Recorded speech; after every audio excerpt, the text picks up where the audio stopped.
태극신금 이해를 시작하겠습니다. 개인적 정의가 사회적 정의에 포섭되며 법과 윤리라는 형식을 지니게 된다. 체계가 현현하고 고도화됨에 따라 새로운 형태의 인간관계가 현현함으로 인해 새로운 형태의 주고받음의 행위가 현현하는데 통일성에 입각하여 필요시 법과 윤리라는 형식을 부여한다. 제도의 기능을 수행하는 과정에서도 주고받음의 행위가 현현하는데 통일성에 입각하여 필요시 법과 윤리라는 형식을 부여한다. 고차. 내용 자세히 봐야 되겠죠. 위에서 살펴보았듯이 인간은 다른 인간이나 집단, 주변 환경과 접촉하는 순간 주고받는 행위는 필연적으로 나타나고 그러한 행위들 속에서 정의가 발견됩니다. 특정한 관계 속에 있는 대상들 사이에는 주고받는 움직임이 있죠. 그래요. 특정한 관계 속에 있는 인간이나 집단, 인간과 연관된 대상은 주고받는 행위가 당연히 있겠죠. 따라서 정의도 발견되는 거죠. 앞에서 설명했어요.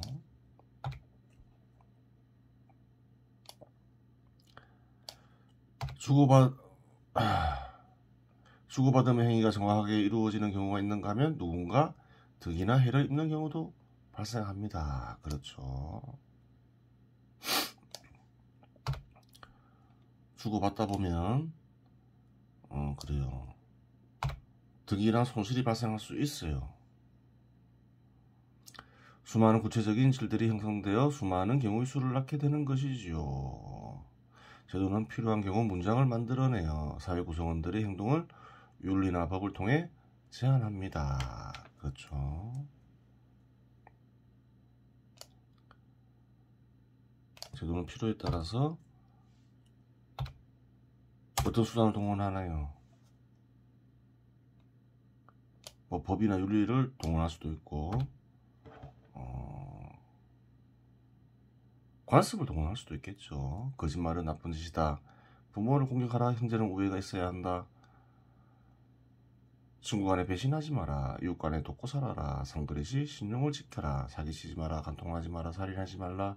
약자를 보호하라. 마약하지 마라. 등등 수많은 구체적 죄를 지닌 행위들에 대해 제한을 가하는 규칙을 만들어냅니다. 그렇죠.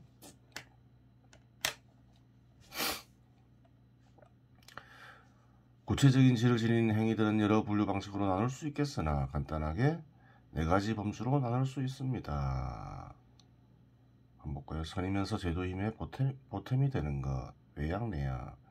선이지만 제도의 힘을 약화시킬 수 있는 요인을 지닌 것, 외양내음. 악이지만 제도에 이로운 요소가 있는 것, 외음내야. 악이면서 제도의 힘에 해로운 것으로 분류할 수 있습니다. 외음내음. 그래요. 제도의 힘에 이로우면 양, 제도의 힘에 해로움의 음으로 보는 거죠.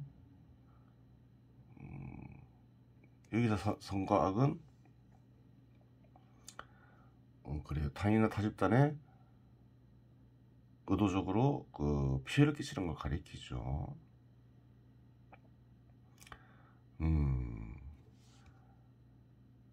그러면 이제 뭐 외음, 내음, 외양, 내음 이런 게 이제 선인지 악인지 봐야 되겠죠. 제도와 연관되어 있으니까 선과 악은 그래요. 선한 행위를 했는데 제도의 힘을 약화시킨다. 악인가요? 선인가요? 이런 행위가 선이 될 수도 있고 악이 될 수도 있죠. 무슨 말이냐? 어떠한 제도의 인하에 따라 다르겠죠. 섭리에 합당한 제도는 뭔가요? 사회 구성원들을 이롭게 하고 그래요. 이롭게 하는 제도. 현 시대는 시장지배 시대 제도를 했죠. 시장지배 시대 제도를 확립하거나 시장지배 제도의 힘을 강화시키는 행위는 선이 되는 거예요. 그렇잖아요. 섭리 합당하니까. 섭리는 절대자의 뜻이죠. 절대자의 뜻에 합당하다 이렇게 되는 거예요. 반대의 행위는 어떻게 되나요? 악이 된다 이렇게 되는 거예요. 볼게요.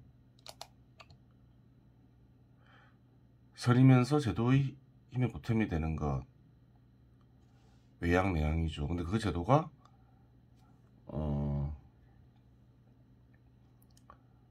예를 들어서 공산주의 제도예요. 그럼 어떻게 되나요? 공산주의 제도의 힘을 강화시켰으니까 악이 되는 거예요. 외양내양도. 근데 설이면서 제도 힘에 보탬이 되는 것. 근데 그 제도가 시장 지배 시대 제도예요. 그럼 어떻게 되나요? 선이 되는 거예요. 어떤 제도냐에 따라서 그래요. 외양내양이 선이 될 수도 있고 악이 될 수도 있는 거죠. 여기서 절대자와의 관계까지 고려하면 선천팔계로 구성이 가능해지며 또 다른 선천팔계를 만들어 결합하면 선천64계가 됩니다. 또 다른 선천팔계는 생명과 관련된 것의 여부와 재산과 관련된 것과의 여부를 절대자와 결합하면 드러납니다. 여러 가지 연결해 볼 수 있겠죠. 굉장히 복잡해지겠죠. 하지만 현실을 보다 정확하게 분석할 수 있게 되는 거죠. 하여간 여러 가지 기준으로 여러 가지 선천팔계를 구성할 수 있습니다. 목적에 따라 선악을 분리하고 수단에 따라 선악을 분리하여 선천팔계를 구성할 수도 있고, 겉으로 선악을 분리하고 속으로 선악을 분리하여 선천팔계를 구성할 수도 있습니다. 그래요. 물론 태극신검에서 일일이 그러한 시도를 하지는 않습니다.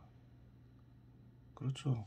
이런 시도를 하면서 글을 한번 분석한 내용을 글로 남길 수도 있겠죠. 거의 뭐 책 한 권이 되겠죠. 물론 태극신검에서 일일이 그러한 시도를 하지 않습니다. 이러한 행위들 중에서 특히 정치 영역의 강제성이 필요하다고 생각하는 것들은 법의 형태를 띠게 되는 것이지요. 그래요. 다양하게 행위를 분류할 수 있겠죠. 거기서 이제 정치 영역의 강제성이 필요하다 이렇게 이제 제도가 판단을 내리면 법의 형태를 띠게 되겠죠. 법을 만들어서 강제할 수 있죠. 문명이 어느 정도 발전한 국가에서는. 대한민국에서는 형법, 민법, 상법의 형태로 존재하지요. 법이라는 것은 정치 영역에서 입법을 통해 제정되는 것이고 시대별 공간별로 법을 제정하는 기관이 있지요. 그렇죠. 문명이 어느 정도 발전한 곳에서는 법을 제정하는 기관이 있어요. 고대 농경국가에서도 마찬가지겠죠. 법을 제정하는 기관이 있었겠죠. 현 시대와는 형태가 다르더라도 현 시대 한국에서는 국회에서 법을 제정하지요. 그래요.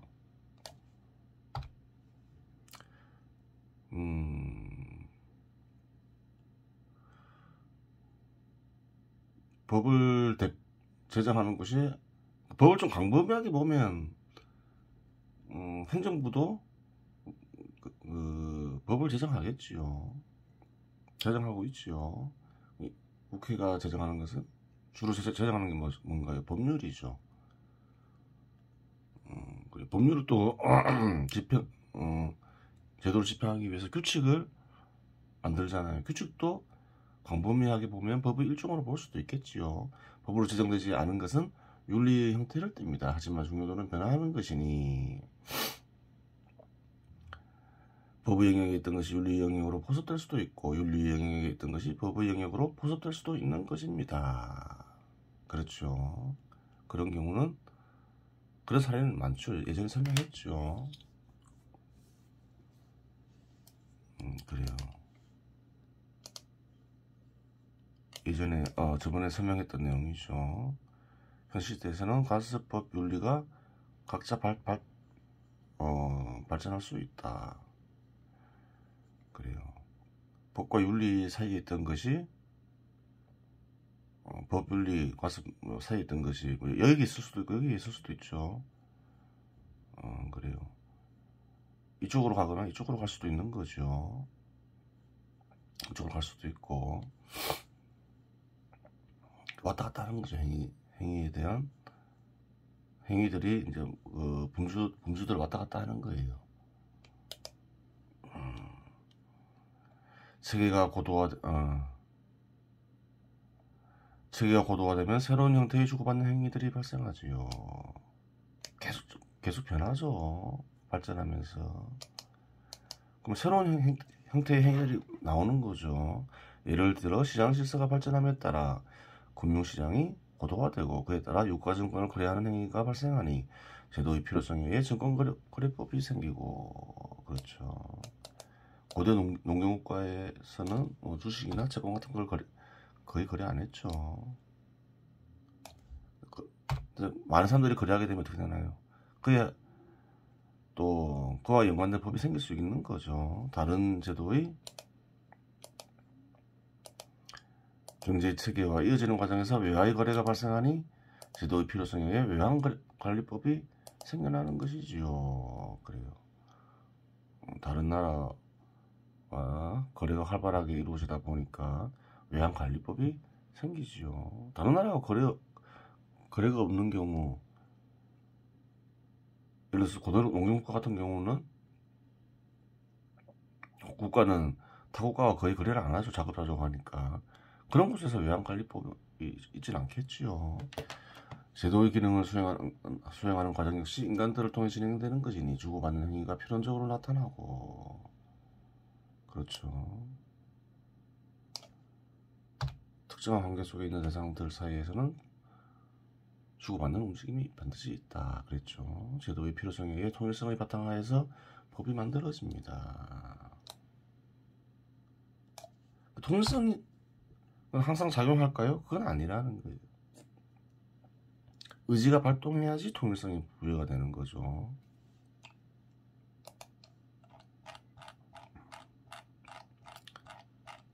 그래요. 현 시대는 어떤가요? 시장지배 제도라고 했죠.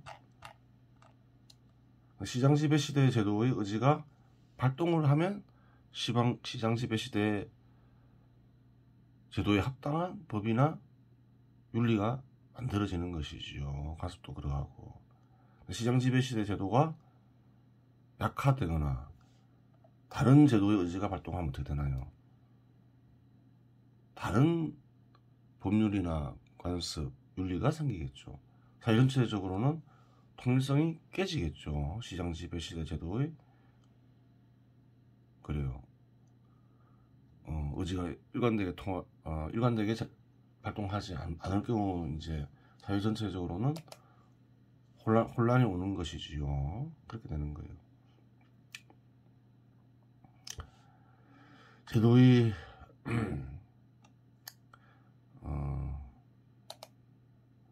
대한민국에서는 세법, 국회법, 한국은행법, 헌법에 있는 행정작용에 관한 규정, 지방자치단체의 자치규정 등이 그러한 영역에 속합니다.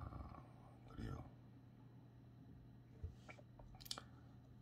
그러한 법들을 보면 통일성을 발견할 수 있다. 어느 정도 그래요. 그 찾아볼 수가 있는 거예요.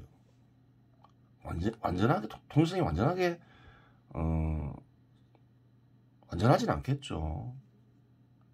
한국에는 시장지배 시대 제도의 의지가 순수하게 발동하여 작동되는 건 아니니까 그렇겠지요. 개인적 정리와 상관없이 제도에 해로운 경우에는 해로운 행위를 규제하기 위해 법으로 제정될 수 있음을 살펴보았습니다. 그렇죠. 국가보안법은 개인 간의 관계에 관한 규정이 아니라 제도와의 관계에서 주고받음의 행위를 규정하는 법입니다. 또 한국에는 국가보안법이 있죠. 1948년에 제정되었죠. 제도 속에서 사회적 생명활동을 하면서 생활하고 있으니 제도에 위협이 될 수 있는 행위는 하지 말라는 취지의 법인 것입니다. 그렇죠. 한국 제도의 유지에 위협이 되는 행위의 경우 실제 피해를 끼치지 않더라도 규제한다는 뜻이 국가보안법에 간직되어 있습니다. 그렇죠. 국가보안법 거의 7조를 보면 찬양 고무도 용납하지 않습니다. 다음에서 인용한 것입니다. 이거 빼면 되죠. 왜냐면 국가보안법 직접 보는 게 더 낫겠죠. 여기 인용해놨죠.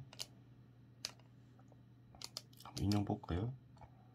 국가보안법 이걸 해서 이렇게 딱 치면 이렇게 국가보안법이 떠요. 목적이 뭔가요? 이 법은 국가의 안전을 위태롭게 하는 반국가 활동을 규제함으로써 국가의 안전과 국민의 생존 및 자유를 확보함을 목적으로 한다. 그렇죠. 반국가 단체의 구성 등 반국가 단체를 구성하거나 이에 가입한 자는 다음의 구별에 따라 처벌한다. 그래요.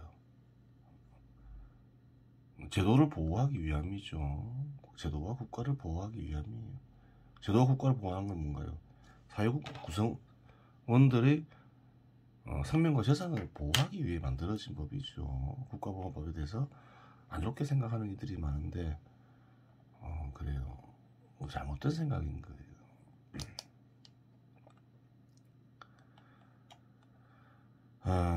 국가의 존립, 안전이나 자유민주적 기본 질서를 위태롭게 한다는 점을 알면서 반국가 단체나 그 구성원 또는 그 지령을 받은 자들의 활동을 찬양, 고무선전 또는 이에 동조하거나 국가 변란을 선전선동한 자는 7년 이하의 징역에 처한다. 그래요.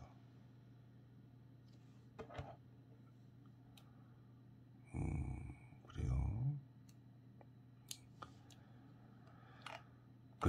그 제도와 국가를 유지하기 위해서 있는 법이지요. 한국에는 어떤가요?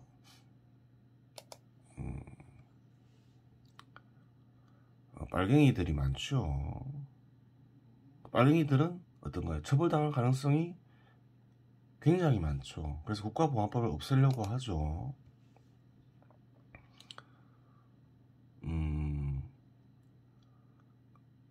그런데 한국은 어떤가요? 북한과 대립하고 있고 전쟁 위험이 있는 것이지요. 근데 북한은 어떤가요?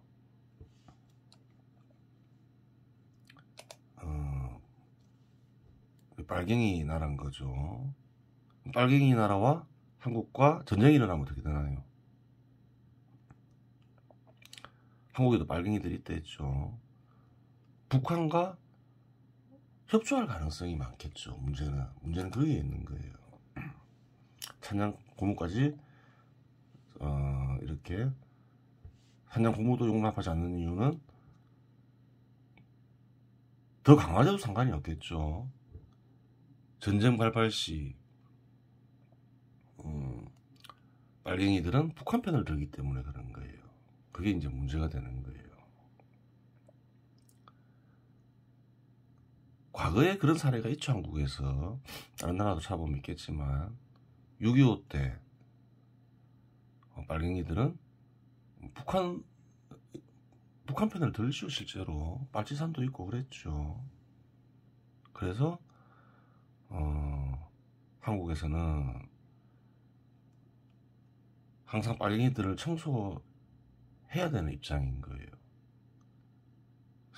사회 구성원들이 생명과 재산을 보호하기 위해서. 그래요. 전쟁이 났을 때 청소를 안 해놓으면 빨갱이들이 내란을 일으키면 걷잡을 수가 없잖아요. 그래서 그런 거예요. 이번 시간은 여기서 마치겠습니다.